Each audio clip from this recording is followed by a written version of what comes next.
అయితే గురువుగారు అంటే ఇంట్లోపల ఉన్న వాస్తు దోషంతో పాటు బయట నుంచి వచ్చే దృష్టి దోషం, నరఘోష ఇలాంటివి ఎక్కువగా పీడిస్తూ ఉంటాయని కూడా కొన్ని సందర్భాల్లో చెప్పారు. అయితే వాటికి వాస్తుతో ఎలాంటి సవరణలు చేయొచ్చు అంటారు? అంటేనమ్మా, ఇంటికి సరిపడని కలర్ ఉన్నప్పుడు, సరిపడని కలరు ఇప్పుడు ఉదాహరణకు వాయువ స్థలం ఉంది అంటే, వాయువ స్థలం అంటే ఏంటిది? పడమర రోడ్డు అమ్మ, ఉత్తరం రోడ్డు ఉన్న స్థలాన్ని వాయువ స్థలంగా మనం అనుకుంటాం. అందులో ఒక ఇల్లు కట్టుకుంటారమ్మ. కట్టుకున్న తర్వాత ఆ స్థలానికి కావలసిన రంగు ఏంటిది అంటే, చాలామంది ఏంటంటే చిత్రవర్ణం వేస్తారు. చిత్రవర్ణంలో కొన్ని కలర్స్ షూటబుల్ అవుతాయి, కానీ వాస్తవానికి దానికి ఒరిజినల్ కలర్ ఏంటిదంటేనమ్మా, మనకు శ్వేత వర్ణం, శ్వేత నాగు అని మీరు వినే ఉంటారు. ఎలా ఉంటుందమ్మా శ్వేతవర్ణము? ఆ వర్ణము ఉంటే ఆ ఇల్లు కలిసి వస్తుంది. అప్పుడు సేమ్ వర్ణం అంటే ఆ వాస్తుకి అనుకూలమైన అంటే వర్ణము ఉన్నప్పుడు రంగులలో ఆ ఇంటి మీద దృష్టి దోషాలు పడవమ్మ. ఎప్పుడైతే తనకు అంటే, ఇప్పుడు ఎవరైనా కూడా ఒక డ్రెస్ కోడ్ ఉండాల్సిన కోడ్ ఉంటే బాగుంటుంది, అంతే కదమ్మా. వ్యతిరేకమైన డ్రెస్ వేసుకొని ఏదైనా మనం వెళ్ళినప్పుడు ఏమవుతుంది, అందరి దృష్టి దాని మీద పడుతూ ఉంటుంది. అప్పుడు ఏం చేస్తుందంటే, ఇల్లు కూడా మనిషి లాంటిదే కదమ్మా. మనకు మనసు ఉన్నది, ఇంటికి మనసు ఉన్నది. మనకేమో నోరు ఉన్నది, ఇంటికి నోరు లేదమ్మా. ఆ ఇంటి మీద నరఘోష అనేది పడుతూ ఉంటుందమ్మా. నరఘోష పడుతూ ఉన్నప్పుడు ఏం జరుగుతుంది, ఇంటి లోపల ఉన్న వాళ్ళకి ఆ ఘోష ఇబ్బంది పడతారు. ఇప్పుడు ఉదాహరణకమ్మా, నాకు ఒక గూడ నొప్పితో నేను బాధపడుతూ ఉంటే నాకు గుండెలో పెయిన్ ఉంటుందమ్మా. మరి అదేవిధంగా ఇంటి మీద నరఘోష ఉన్నప్పుడు లోపల ఉన్న వాళ్ళు ఎవరమ్మా? గుండె అంటే ఎవరే? ప్రధాన యజమాని, పిల్లలే కదా. అప్పుడు ఆ నరఘోషతో ఎన్నో రకాల ఇబ్బందులు వస్తాయి. రావాల్సిన ధనం అయితే ఇంటికి రాదమ్మా నరఘోష వలన. ఇంకా నరపీడ ఉంటుందమ్మా. చాలా మంది పీడిస్తూ ఉంటారు వాళ్ళ కుటుంబానికి. వీళ్ళు ఆగమైపోవాలని పీడిస్తూ ఉంటారు. ఫోన్ల ద్వారా కానీ, బయట సామాజికంగా కానీ, మానసికంగా పీడిస్తూ ఉంటారమ్మా. అలాంటి పీడలు అయితే ఎంత ఘోరంగా అంటే, కొంతమంది ఆత్మహత్య చేసుకోవడానికి కూడా అంటే అంత స్థితిలో వెళ్ళిపోతారమ్మ నరఘోష.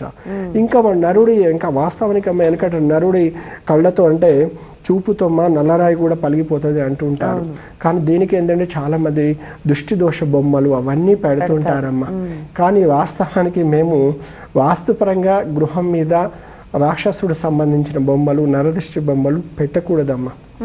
ఎందుకంటే మనం ఇంటి మీద ఎలాంటి బొమ్మలు పెడితే అలాంటి శక్తులు ఇంకా ప్రేరణ ఎక్కువ జరుగుతూ ఉంటాయి. అందుకనమ్మా నరఘోష అనేది ఒక కుటుంబ సభ్యుల మీద, ఇంటి మీద లేకుండా శాస్త్రీయపరంగా నేను సలహా ఇవ్వగలను.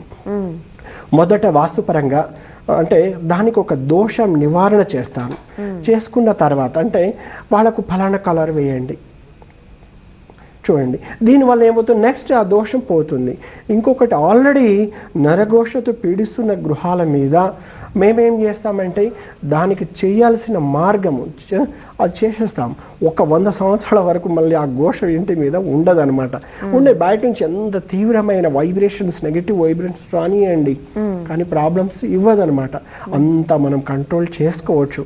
అలా కంట్రోల్ చేసుకుంటే ఆర్థికంగా మనం బాగుంటాము, ఆరోగ్యపరంగా మనం బాగుంటాం. అందుకే చూడండి, ఏదైనా ఒక ఫంక్షన్ పోయి ఇంటికి రాగానే వామిటింగ్ చేసుకుంటారు. కొంతమంది మహిళలు అయితే సెన్సిటివ్ ఉంటారు. ఏమో తెలియదు, ఫంక్షన్ పోయాము, ఏదో ఆహారం పడలేదని మనం అనుకుంటాం. అక్కడ ఎంతో మంది మనల్ని చూస్తూ ఉంటారమ్మా. ఐ ఎఫెక్ట్ అంటే ఐ నుంచి చెడు శక్తి రిలీజ్ అవుతుంది, మంచి శక్తి కూడా రిలీజ్ అవుతుందండి. చెడు శక్తి రిలీజ్ అయి పడ్డదనుకుంటే వాళ్ళకు ఒక 2-3 సంవత్సరాలైన అనారోగ్య సమస్యలమ్మ. ఎంతోమంది అక్కలు, అమ్మలు, ఎంతోమంది సిస్టర్స్, చాలామంది బాధపడుతున్న వాళ్ళని కూడా నేను స్వయంగా చూడడం జరిగింది. అలాంటి ఇళ్లలో ఆ నరఘోషాన్ని రూపుమాపం చేస్తామమ్మా. మాకు ఇవ్వాల్సిన సలహా కావచ్చు. ప్లస్ ఇది ఏమవుతుందంటేనమ్మా, ఈ నరఘోష అనేది ఇంట్లోకి చేరిపోతుందమ్మా. ఇంట్లోకి చేరిపోతుంది. ఆ ఇంట్లో ఉండే కుటుంబ సభ్యుల మీద కూడా బాగా ఇబ్బందిని గురి చేస్తూ ఉంటుందమ్మా. అందుకని అనారోగ్య సమస్యలతో ఇబ్బంది పడుతూ ఉన్నా అంటే, సహజమైన అనారోగ్య సమస్యలు వేరు, జాతకపరమైన అనారోగ్య సమస్యలు వేరు అనమాట.